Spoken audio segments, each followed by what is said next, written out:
Senator from Mr. Washington. President, are we on the quorum call? Yes. I ask that quorum call be officiated. Without objection.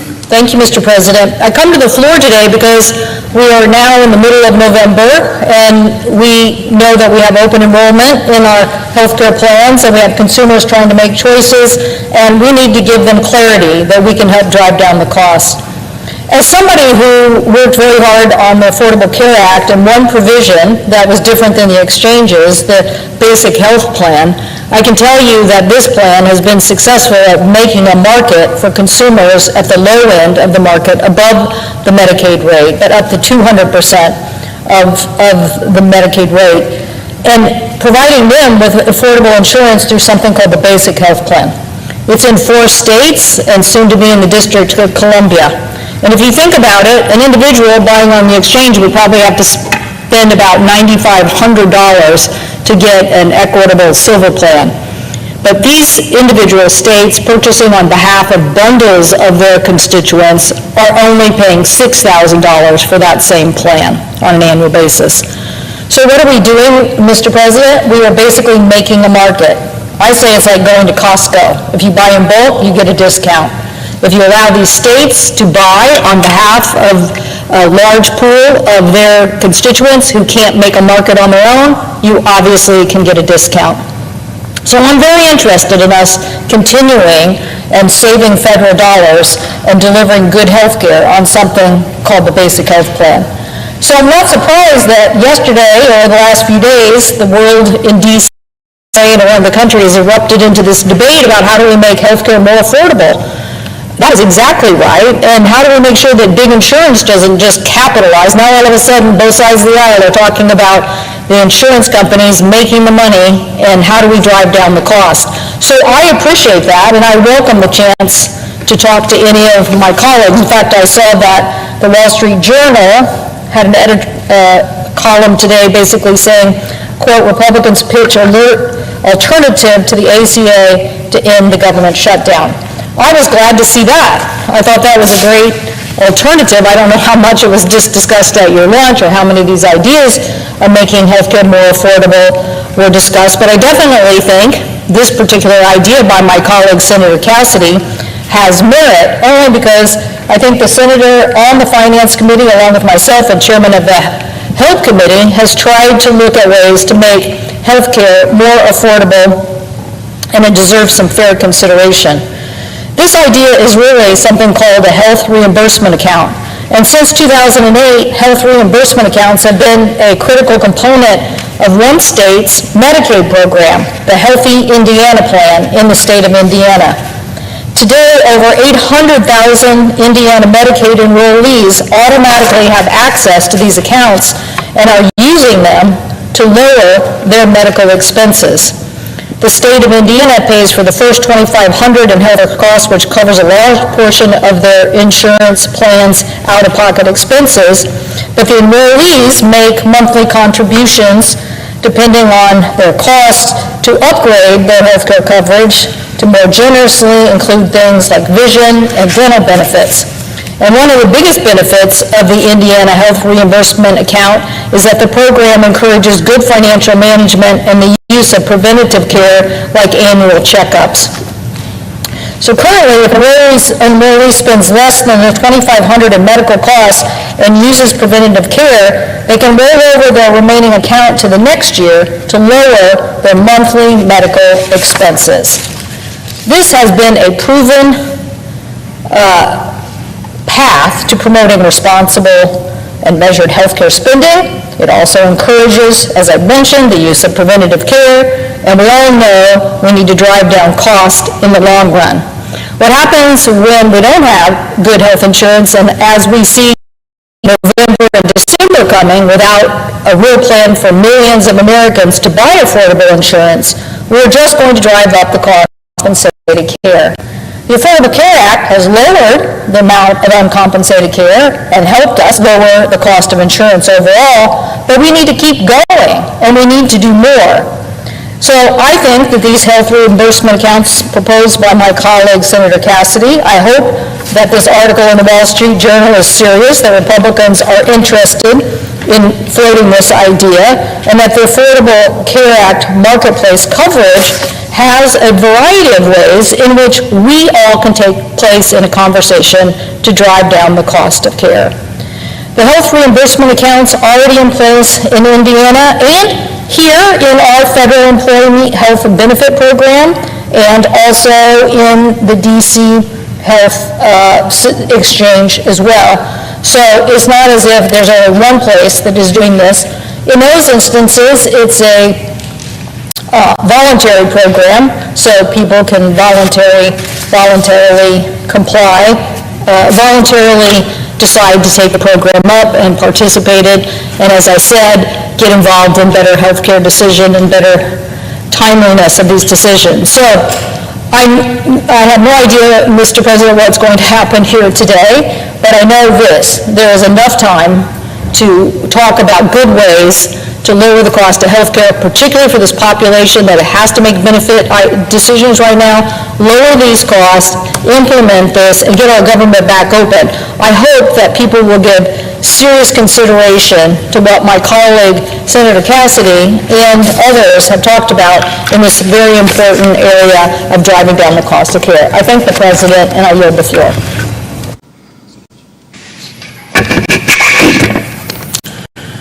Mr. President, Senator from Iowa.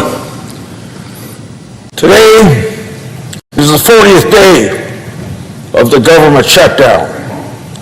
It's been so long, a recap is in order. As I've said before, Iowans don't plan their lives around what we do here in Congress. But the Democrats' failure to support a clean, bipartisan funding bill has caused pain, suffering, and uncertainty for the American people. Let's remember, it's Democrats who caused the shutdown and got us into this mess. All but 3 Democrats have repeatedly voted against a clean, continuing resolution to fund government, agencies, and programs. Even at the Biden-era levels, they won't even support funding that their Democrats have voted for and supported for the last 4 years prior to Trump's re-election. All we need is 5 more Democrats. There are not any partisan policy priorities from either side. That's why we call it a clean government funding resolution. Republicans, by supporting this continuing resolution, have sought to put partisan politics aside to keep the government open to the American people, while the Appropriations Committee members hash out full-year appropriation bills under what we call regular order. Now, obviously, for the last 40 days, the taxpayers of this country and every citizen see daily demonstrated Democrats have had other plans other than just a clean funding resolution. They have not put their policy priorities to the side. They've taken the American people hostage by refusing to vote for a government funding unless it includes their partisan priorities. Top of their list is extension of the Biden-era COVID subsidy for Obamacare. Now understand, what we're talking about was instituted because we had a COVID shutdown of government and people were hurt because the government decided in early 2020, at the beginning of the COVID pandemic, that 22 million people should be put in the unemployment rolls. That's what happens when government shuts down the economy. So, this is a subsidy Democrats decided to sunset at the end of this year. Now the Democrats shut down the government to continue what was meant to be a temporary program. And something we learn from the word temporary program or temporary taxes is everybody soon decides temporary becomes permanent. These expanded subsidies that go back to the beginning of the COVID era go to big insurance companies for Americans over 400% of federal poverty level. Now, can you believe it? What I mean when I say over 400% poverty level, that could include people making over $600,000 a year. I want to make clear, this expiration is only about the expanded temporary COVID subsidies. So everybody else that depends upon the subsidy for Obamacare, I want to make very clear to them that the premium subsides for individuals and families under 400% of the federal poverty level that existed prior to COVID are permanent law, and those people will not be affected because that permanent law is not being changed by anything that we're debating here today. Permanent law, no change for those under 400% of poverty.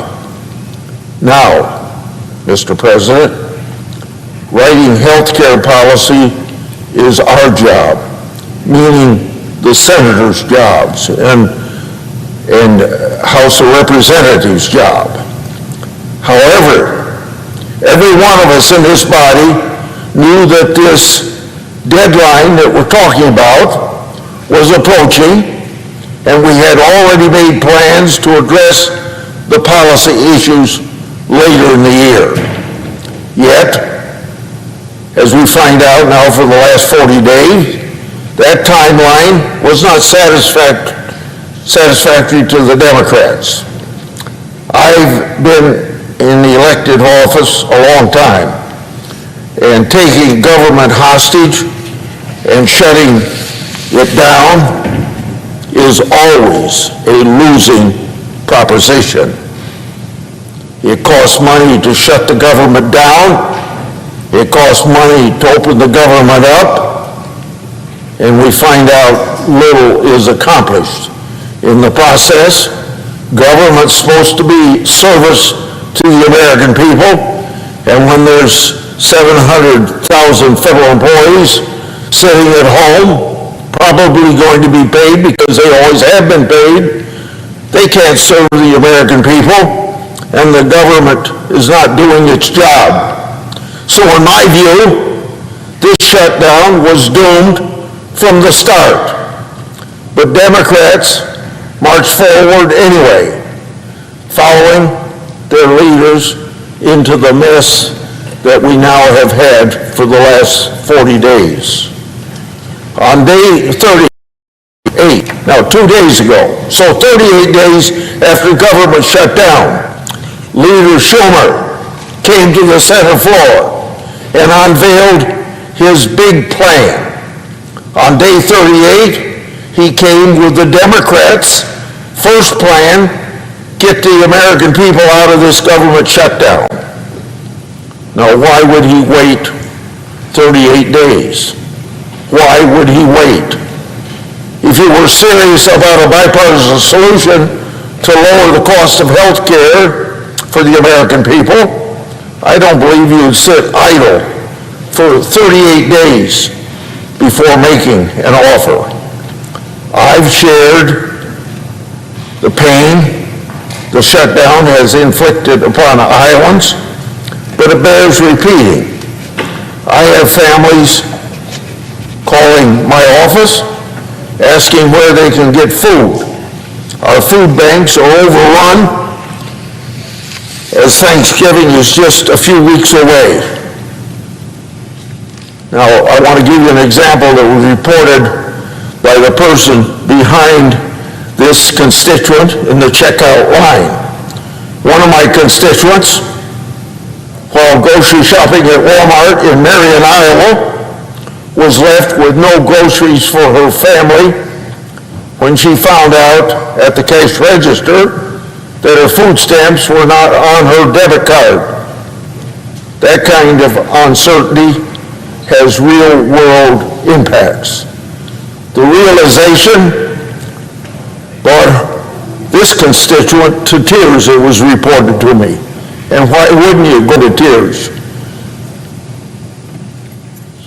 Let's just take a moment to think about how you would feel coming home empty-handed from the grocery store and the stress it inflicts on families.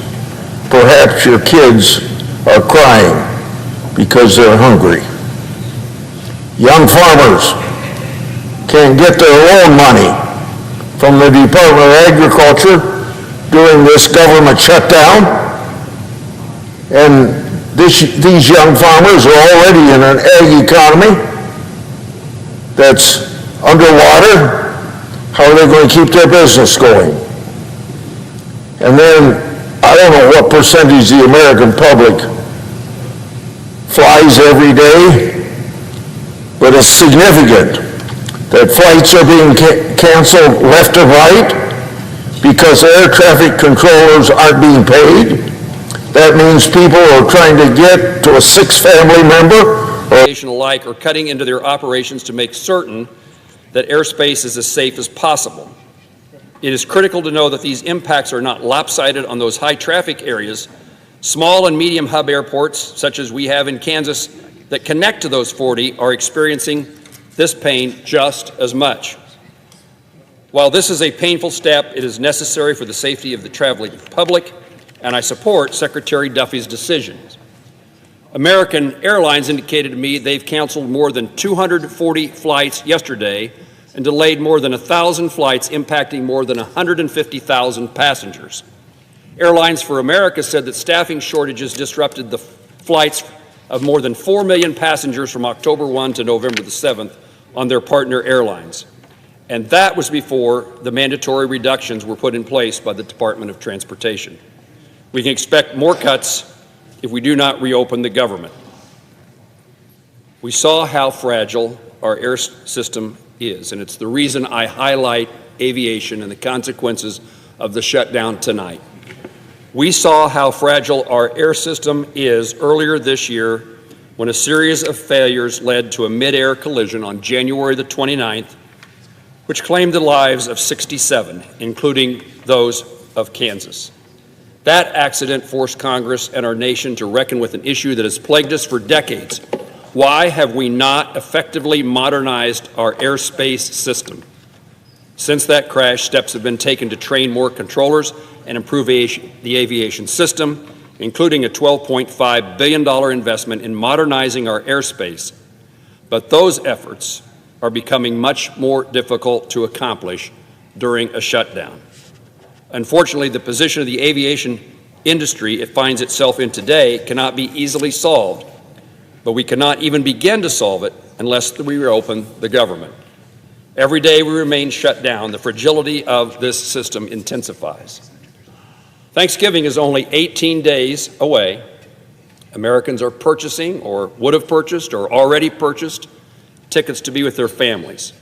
If we remain in a shutdown much longer, it will become increasingly difficult for airlines to deliver on their promises to their customers. The circumstances we are in cannot continue. We must reopen the government. I urge my colleagues to pass a clean continuing resolution to reopen government. I'm committed to working with my colleagues, to address the concerns they have and any issues brought forth by the shutdown. We must return to regular order, advance a clean CR and these 3 appropriation bills, and then consider further appropriations and these issues so that many of us care so deeply about. Our constituents and our nation depend upon us to do so. Mr. President, I note the absence of a quorum. Ms. Alston-Brooks.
Majority Leader, President, I ask unanimous consent the quorum call be suspended, without objection. and I ask unanimous consent that the following senators be allowed to speak for up to 5 minutes each: Senator Collins, Senator Schumer, Senator Sanders, and me. Without objection. Thank you, Mr. President. Mr. President, Senator from Maine. Mr. President, today the Senate Appropriations Committee advanced legislation to reopen government immediately, funding vital programs and resuming pay for federal workers who, for the last 40 days, have had to live with the stress of missed paychecks and not knowing when they would be paid. Under our legislation, all federal employees, including members of our military and Coast Guard, the Capitol Police officers, Border Patrol agents, TSA screeners, air traffic controllers, all will receive their back wages. It is significant that this measure also includes 3 full-year, fiscal year 2026 appropriations bills, including the annual agriculture FDA bill, the military construction and Veterans Affairs legislation, very timely given that Veterans Day will soon be upon us, and the legislative branch funding. This 3-bill package, which originally passed the Senate on August 1st with overwhelming bipartisan support, 87 votes in 2 cases, 81 in another, will support our veterans, our troops, our farmers, and rural communities. Of note, this package will provide full-year funding for the Supplemental Nutrition Assistance Program, known as SNAP, and the Special Supplemental Nutrition Program for women, infants, and children, known as WIC. One of the most unfortunate and shameful consequences of the shutdown has been that these vital nutrition programs were in jeopardy for our most vulnerable families, including 170,000 Mainers who rely on the SNAP program. Other programs will be funded through January 30th, while the Senate and House continue our work on the remainder of the year-long appropriations bills. For example, funding for important programs like Head Start, and such as the Low-Income Heating Assistance Program, will now be restored. I look forward to voting for this legislation and ending the unnecessary harm to the security of our families and our nations. We must begin to act tonight. We must not delay any longer. Finally, Mr. President, I want to thank the many members on both sides of the aisle of the Appropriations Committee and the Senate leadership who have worked especially hard to bring this package together. And I would be remiss if I did not also thank our staff. My staff missed an entire night's sleep to get this package together and get the job done. Thank you, Mr. President.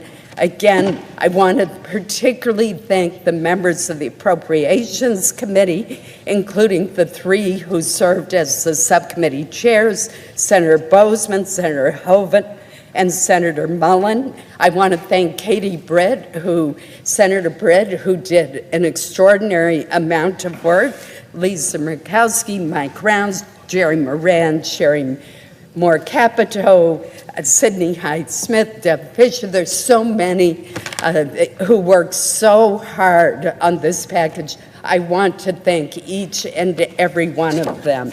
Let's get the job done, and let's do it fast. Thank you, Mr. President.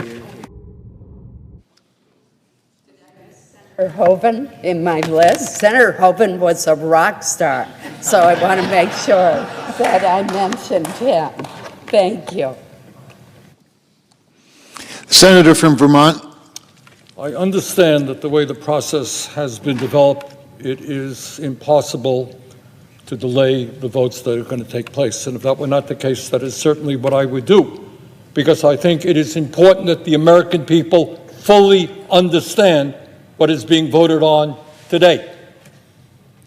Everybody in America knows that our current healthcare system is broken, it is dysfunctional, it is cruel, it is by far the most expensive healthcare system in the world, and the only healthcare system of any major country that does not guarantee healthcare to all people as a human right, covering every man, woman, and child. We are unique in that respect. And yet tonight, what this Senate is about to do is make a horrific situation even worse. So let's be clear what this vote is about. If this vote succeeds, over 20 million Americans are going to see at least a doubling in their premiums in the Affordable Care Act. In my state of Vermont and throughout this country, for certain groups of people, it will be a tripling and a quadrupling of their premiums. There are people who will now be paying 50% of their limited incomes for health care. Does anybody in the world think that makes sense? And if this resolution is passed tonight, we are on a pathway to throw 15 million Americans off of Medicaid and the Affordable Care Act. 15 million. Our job is to create universal health care, guarantee health care to every man, woman, and child, not throw 15 million people off the health care they have, low-income and working-class people. And my friends, know what you are voting on. Studies are out there that when you throw 15 million people off of health care, some 50,000 of our fellow Americans will die unnecessarily every single year. Anyone think that's funny? Something to laugh at? Something to just go past? I don't. 50,000 Americans die unnecessarily. Now, I know as part of this resolution that the majority leader is going to say, well, Democrats can put together their own bill, and it'll come to the floor here in the Senate for a vote. As everybody here knows, that is a totally meaningless gesture. You can get 100 votes here in the Senate. Won't mean anything because the House is not going to take it up, and the President of the United States certainly will not sign it. So, Mr. President, I hope that anybody here who is thinking of voting for this reconsiders, goes back home and talks to their constituents and asks them what it will mean if their health care premiums are doubled or tripled. Thank you, Mr. President. The Democratic leader. Mr. President, America is in the midst of a Republican-made health care crisis, worse than anything the American people have seen in decades. Republicans have spent the past 10 months dismantling the health care system, skyrocketing costs, and making every day harder for American families. Because of Republicans, Americans are going to suffer immensely as this health care crisis gets worse. Democrats have been fighting to end this crisis over and over again. Democrats have wanted to lower costs, but Republicans fought us every step of the way. We gave Republicans not one, not two, but 3 chances this year to extend the ACA premium tax credits. Republicans said no every time. On Friday, we offered Republicans a compromise, a proposal that would extend the ACA tax credits for a year and open up the government at the same time. They once again said no. And when they said no on our compromise, they showed that they are against any health care reform. Instead, they passed the biggest health care cuts in our nation's history just to give tax breaks to billionaires, and even then, they weren't satisfied with merely closing hospitals and community health clinics. They callously did nothing to deal with the looming crisis of ACA credits. Premiums will spike by thousands of dollars a month. Millions will lose insurance. Democrats have sounded the alarm. We have demanded for months to meet with the Republican leadership. but Republican leaders refuse to even discuss the issue, let alone negotiate it. We've asked them to meet in the summer and throughout the shutdown. To this day, Republicans still say no. We asked President Trump to step in and meet with us to deliver lower health care for Americans, and instead, Donald Trump has taken the American people hostage, from cutting off food aid to hungry families and vets and seniors and kids, to manufacturing flight cancellations, to cutting off home heating aid, while he builds a billion-dollar ballroom with gold-plated toilets. Therefore, I must vote no. This health care crisis is so severe, so urgent, so devastating for families back home that I cannot in good faith support this CR that fails to address the health care crisis. But let me be clear, however this vote turns out, this fight will and must continue. Democrats must fight because of millions of families will lose health care coverage. We must fight because children who are dying of cancer will not get health care coverage. We must fight because a senior citizen cannot afford to pay $25,000 a year just for health insurance. We must fight to keep millions from financial ruin. And make no mistake about it, the American people know who is inflicting this health care trauma on them: Donald Trump and the Republicans. Americans will remember Republican intransigence every time they make a sky-high payment on health insurance. So we are going to fight legislatively, fight back home, fight in the courts, and bring this fight in the elections. Health care costs made a major impact on the 2025 election, and they will certainly have an even greater impact on the 2026 election. So in conclusion, the contrast between the two parties is crystal clear. Republicans are the party hell-bent on taking people's health care away, all to bow to the billionaire elite and special interests. Democrats are united as the party of lower health care costs and improving our health care system. We will not give up this fight.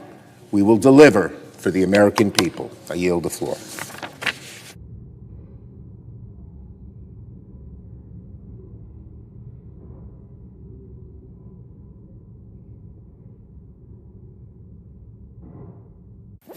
Mr. President. Majority Leader. Mr. President, after 40 long days, I'm hopeful that we can finally bring this shutdown to an end. And I don't need to go over all the reasons why it's imperative that we get the government open as soon as possible. From the truly precarious situation we are in with regard to air travel to the fact that our staffs have been working without pay for a full 40 days now, all of us, Republicans and Democrats, who support this bill know that the time to act is now. And so in just a few minutes, I will call up the vehicle for a clean continuing resolution packaged with 3 bipartisan year-long appropriations bills: agricultural appropriations, military construction, VA appropriations, and legislative branch appropriations.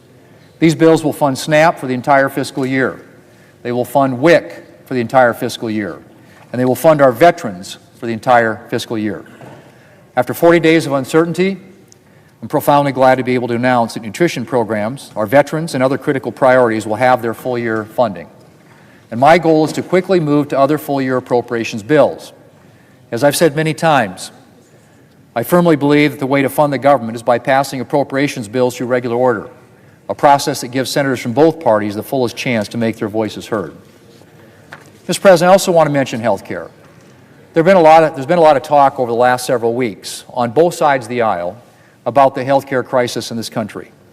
And I'm thankful to be able to say that we have senators, both Democrat and Republican, who are eager to get to work to address that crisis in a bipartisan way. These senators are not interested in political games. They're interested in finding real ways to address health care costs for American families. We also have a president who is willing to sit down and get to work on this issue. And so I'm looking forward to seeing what solutions might be brought forward.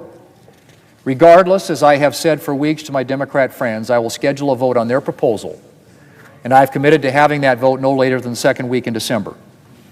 Mr. President, again, I am optimistic that after almost 6 weeks of this shutdown, we'll finally be able to end it. I will call up that bill in a matter of minutes, and I look forward to passing the clean continuing resolution and appropriations bill package in the very near future. Now, Mr. President, I move to proceed to the motion to reconsider the cloture vote on October 16th on the motion to proceed to H.R. 5371. The questions on the motion. All in favor say aye. Aye. Others no. The ayes appear to have it. The ayes do have it. The motion is agreed to. Mr. President, I move to reconsider the cloture vote on the motion to proceed to H.R. 5371. The questions on the motion. All in favor say aye. Aye. Opposed, same sign. The ayes appear to have it. The ayes do have it. The motion's agreed to.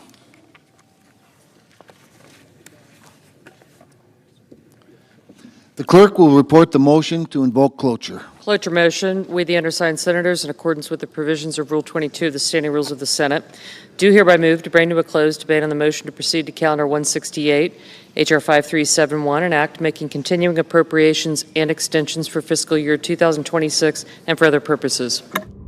Under the previous order, the mandatory quorum call under Rule 22 has been waived. The question is it the sense of the Senate that debate on the motion to proceed to H.R. 5371, an act making continuing appropriations and extensions for fiscal year 2026 and for other purposes, shall be brought to a close upon reconsideration? The yeas and nays are mandatory under the rule. The clerk will call the roll. Ms. Alsobrooks. Ms. Baldwin. Mr. Banks.